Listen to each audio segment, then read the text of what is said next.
In the pranic system, we talked about the 72,000 nadis. These 72,000 nadis have 114 important junction points in the body. Generally, these are referred to as chakras. The word chakra literally means a wheel. But these are not in the form of circles or wheels. They always meet in the form of a triangle. The nadis always meet in the form of a triangle. So out of this 114, 7 are held as the major junction points. So these are the 7 chakras that everybody is normally talking about. These are Mooladhara, Swadhisthana, Manipuraka, Anahata, Vishuddhi, Agna, Sahasrara. Mooladhara means the foundation.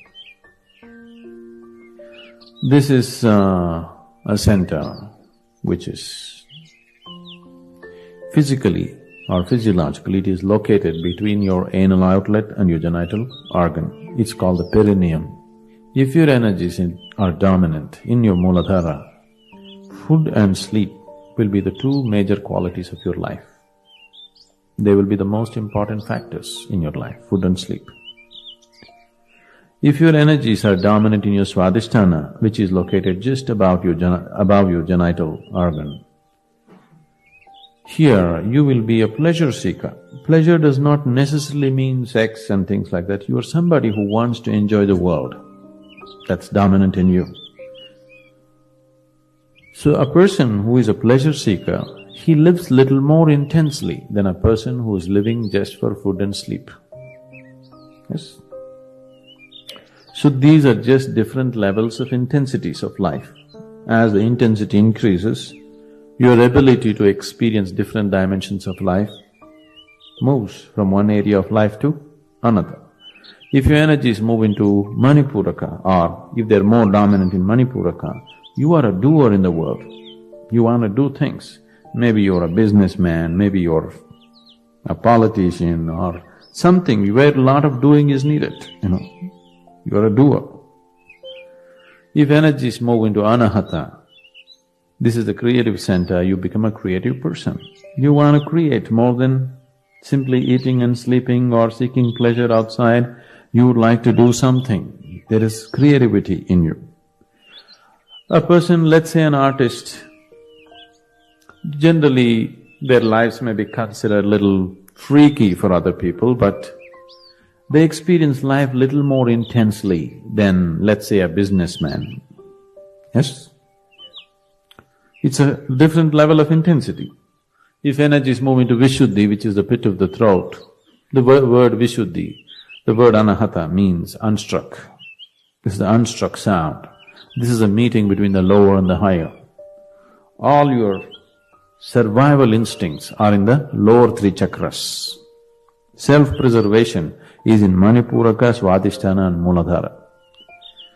The longing to break away from all this and go away beyond is in Vishuddhi, Agna and Sahasrara. Anahata is the meeting point. So Anahata, the symbolism is 2 triangles meeting. So if energies move into Vishuddhi, it's a power center, you can become enormously powerful, very powerful individuals.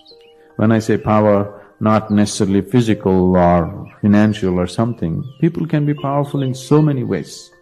It's not necessarily because of their activity, just the way they are. They don't have to pose for anything, just simply the way they are, there is power about them.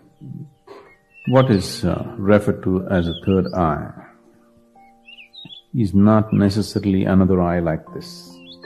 If your energies move into Agna, you are intellectually realized, you see things clearly, you see everything the way it is. Once you begin to see everything the way it is, you are at peace. So Agna is called as the 3rd eye because you see things the way they are. With these 2 eyes are very deceptive.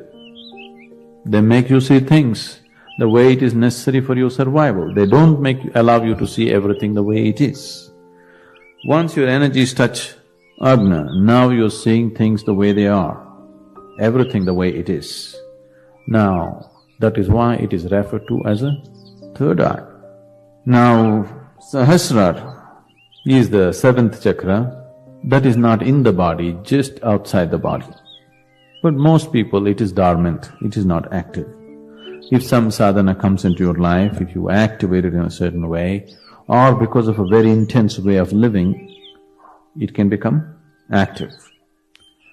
If energy is moving to Sahasrara, you will become unexplainably, unreasonably ecstatic, simply like crazy or ecstatic.